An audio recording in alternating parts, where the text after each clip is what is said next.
Went back to work on Sunday night and had a very upbeat meeting and practiced with the guys on Sunday. Told them if anybody's got their dive, tell you guys the same thing. Anybody got their dang diver down, you need to regroup quickly. We lost to a top 10 team. So that's just what happened. And fortunate to be able to play 2 more games. We've had a great year. Nobody can take that away from us. Not going to tolerate people talking about how we didn't do this or didn't do that. It's all about moving forward and what we did do, what we have done. And the truth of the matter is we're 8-2. There's a whole lot of teams in the country that would do about anything to be 8-2. Got two games left. Fortunate to be able to have 2 games left, and we're excited about that opportunity. A lot to play for.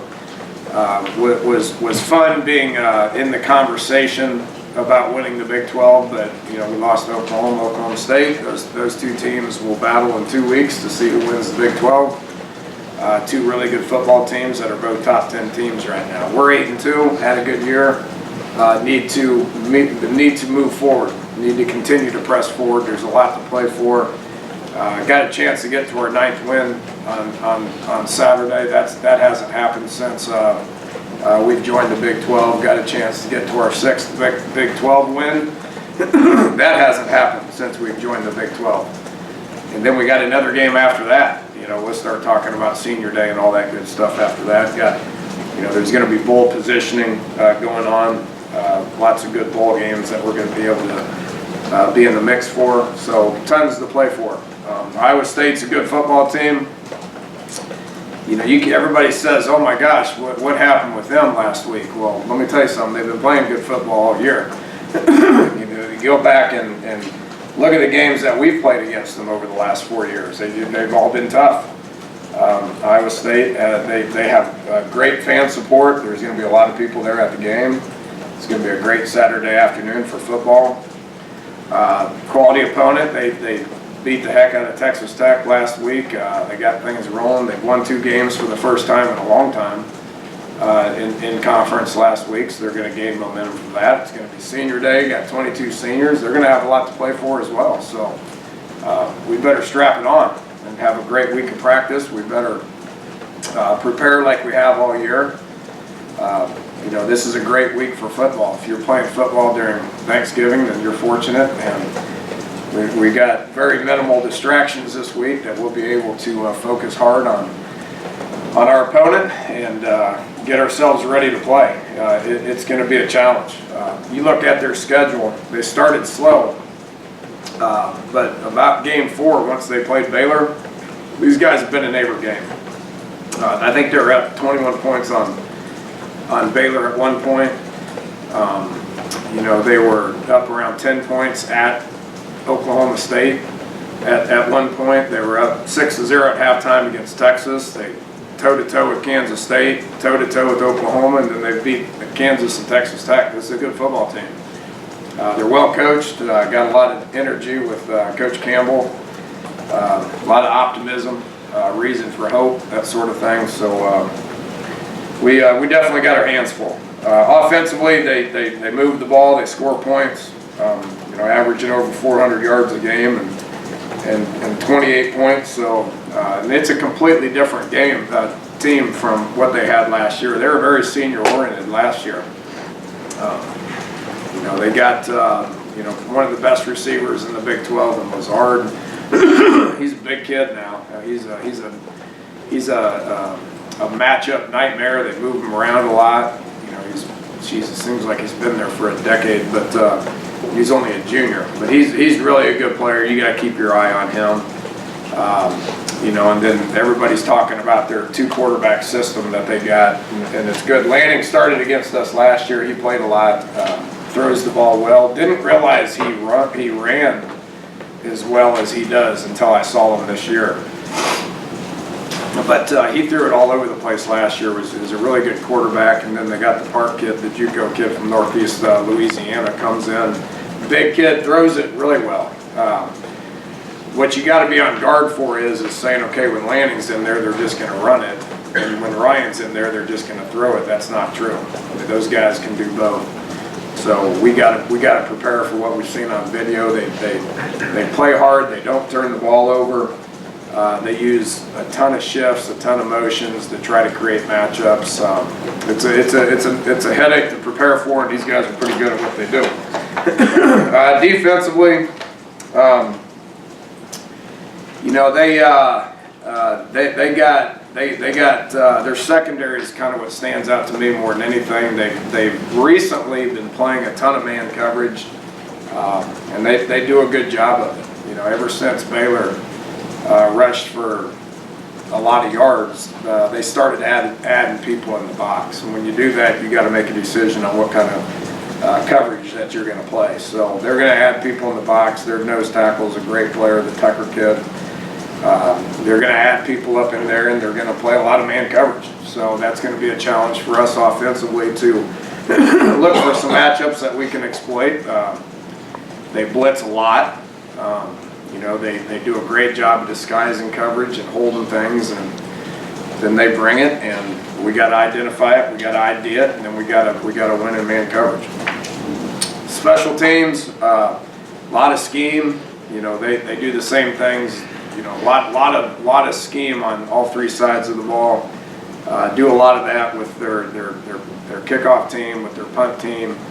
You know, and then you gotta pay attention to what they're doing in the return game as well. So, a team that tries really hard, regardless of what the situation is, regardless of what their record is, you know, really regardless of who's coaching.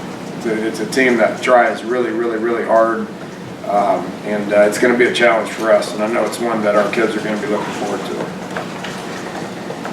So, questions? Dana, the margin of victory for them against Texas Tech, does that help you focus your kids a little bit above and beyond where they could have been? Yeah, probably. I think it probably grabs everybody's attention. You know, but even if that would have been the other way, and Tech would have won, and we would have said, well, Tech got things going on offense, they score a lot of points, blah blah blah. It wouldn't change our opinion of Iowa State. I mean, all you got to do is put on the video and look at them and say, wow, this is a bunch that really plays hard. So they're well coached. It means a lot to them, and they play hard. But to answer your question, yeah, that's going to get everybody's attention. So, you know, I don't know how we're going to defend a team that scored 66 points. I don't know how we're going to, you know, call offense against a team that held them to 10 points. Just picking. I mean, we know what we're getting ourselves into. They're a good team. We're going to know what they're going to do, and we're going to get out there and get a great frame of mind and go play ball.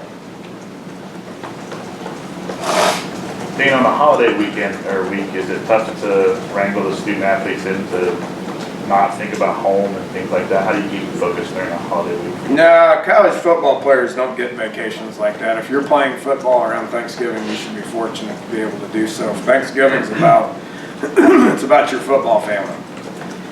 If you're playing during Thanksgiving and you're playing during Christmas, then you're in a good place. So, you know, there's less distractions because there's no school, there's no students, there's no time restraints, there's none of that. So it's easier to get our guys' attention, it's easier to prepare. You know, we'll celebrate Thanksgiving on Thursday with our football family, which typically involves a lot of the coaches and the coaches' families and all that stuff. We do that. That's done it the same way for the last 5 years. And then we'll bring them up here Friday morning and we'll travel like it's a normal Saturday game.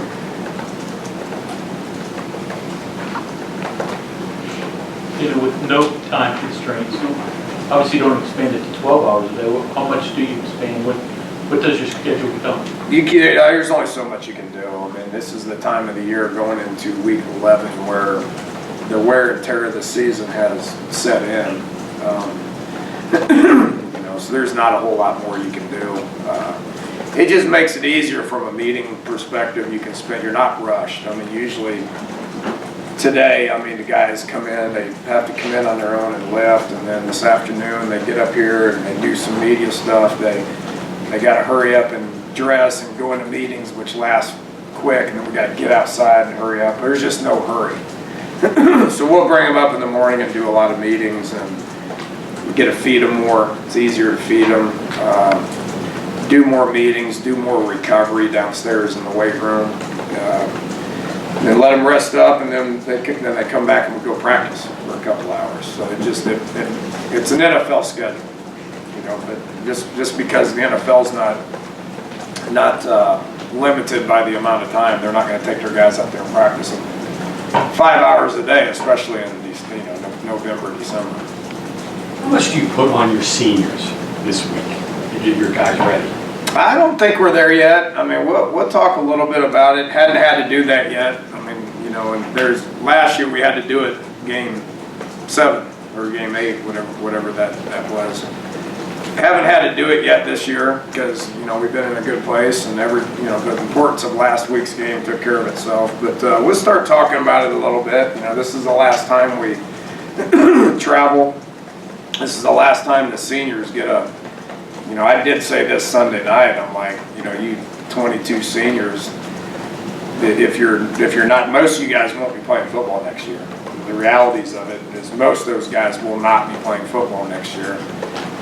When this time of the year hits and it's Thanksgiving and you're wherever you are with, you know, enjoying Thanksgiving Day, you're going to think of this week with your teammates, because this week there's a lot of guys that bond a lot, and it's all about the football family. So they realize that there's about 4 practices and 2 games, and one's on the road and one senior day at home. They realize it's about done, you know, and then whatever happens in the next 2 weeks is going to dictate where we're at in December, and we all want to position ourselves to go to the best bowl possible. I think a lot, and it's sad in college football, to where the media makes so big of a deal on the college football playoff.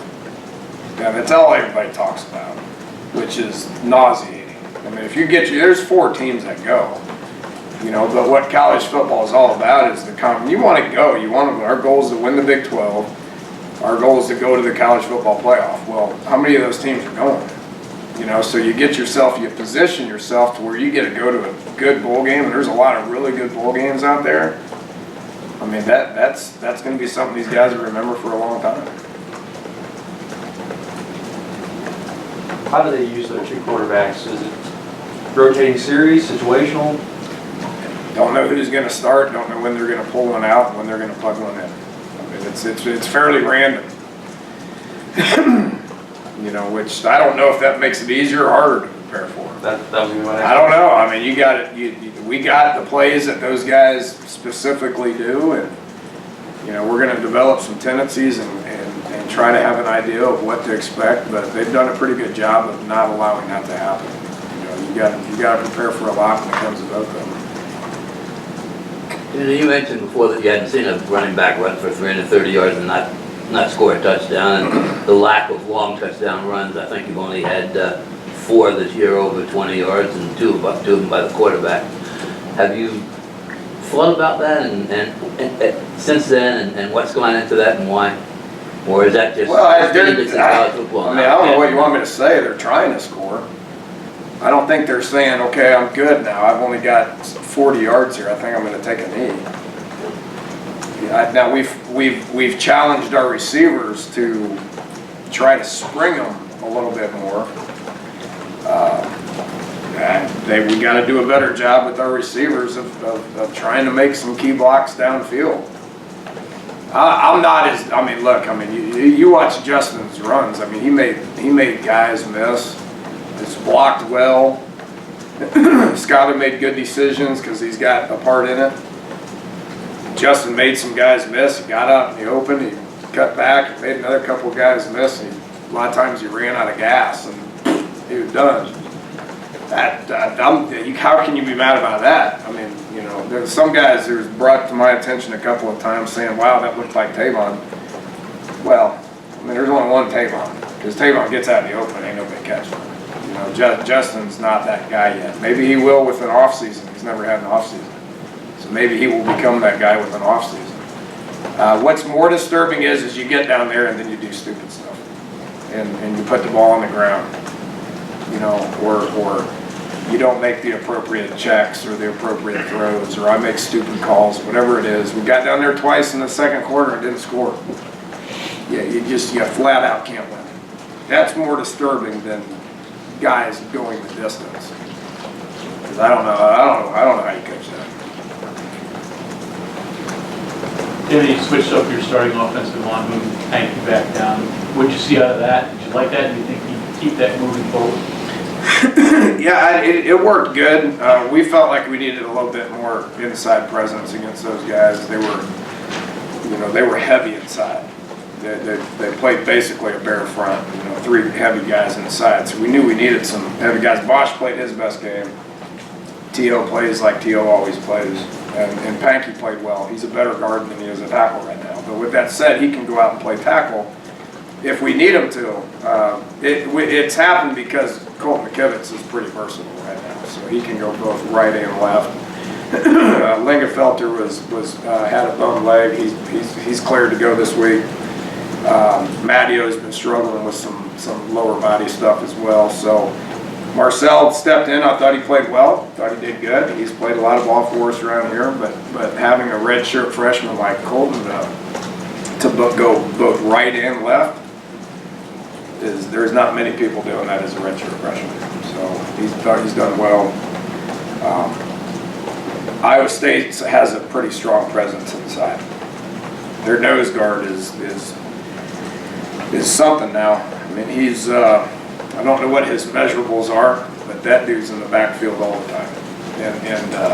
So we're going to need some heavy inside presence. So as long as the tackles are holding up, then we can do it. But having Lingenfelter started in this game 2 years ago against Iowa State. And Tony started a lot of games for us as well. So those guys need to play, which means Panky, we're going to have to probably move him around some.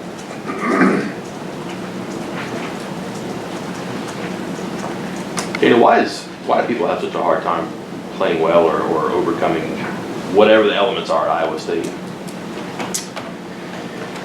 It seems like every year there's one team or there's one conversation about how that's just a hard to explain place to play. Hadn't been us. It hadn't been us. So when we went there 4 years ago, that's the coldest I've ever been. I mean, if you remember what that game was like, I mean, it was like 8 degrees with the wind chill of -80. It was cold. It was cold. I grew up in that state. It ain't never been that cold. 2 years ago, it was all right. This Saturday it's going to be all right. It was pretty cold last Saturday there from what I heard, and the wind blows. I don't know. I mean, I can only speak for our team. I don't know. I mean, it's a hard place to play. They're rowdy. Their in-game entertainment I think is pretty good. Those kids play hard there. How do you keep Russell Shell engaged and just his attitude good when he's obviously performing? He's not much. Yeah, let's hope he's ready to go this week. I mean, 2 weeks in a row he's practiced minimal, and then we put him in 2 weeks ago. Probably shouldn't have, but we did because we didn't have anybody else to put in there. And then this past week he went through warm-ups and I saw a limp, and I said, look. I said, Kennedy's coming off of his best game he's had, and Justin Crawford's had a great week of practice. So when Kennedy went down on the first snap, I'm like, gosh, dang, here we go again. But then Crawford went in and did great. Eli, has it pieces it together some. I came real close to pulling Petaway's red shirt in the fourth quarter, but didn't. I'm glad we didn't. But hopefully Russ he wants to play. Nobody wants to play more than him. He sits right there and he listens to everything that's being said. He's engaged. He's tuned in. He's a senior leader. He wants to play. Dana, given the nature of offenses in the league, it's probably really nice to have a good cornerback. Hardly ever see a corner win defensive player of the year in the league, right? I'm not following. Given the nature of the offenses, I've mangled that question. So. Yeah. Given the nature of the offenses, it's nice to have a good corner, right? But you hardly ever see a corner win Defensive Player of the Year in the league. Think you have one this year? That's a question I've never thought about. Don't they have an Offensive Player of the Year and a Defensive Player of the Year? Yeah. You never see a corner win defensive. Like Barrett won it a couple years ago. You never had to see a corner win Defensive Player of the Year? Hardly ever seen it. Probably because of the stats with linebackers, I would imagine, has it, or pass rushers have it. Rasul's playing really well. Made another great play here this past week. And being able to have the amount of passes defended and interceptions and making a difference on a defense that's considered one of the best ones in the league, I think he's in a pretty good position.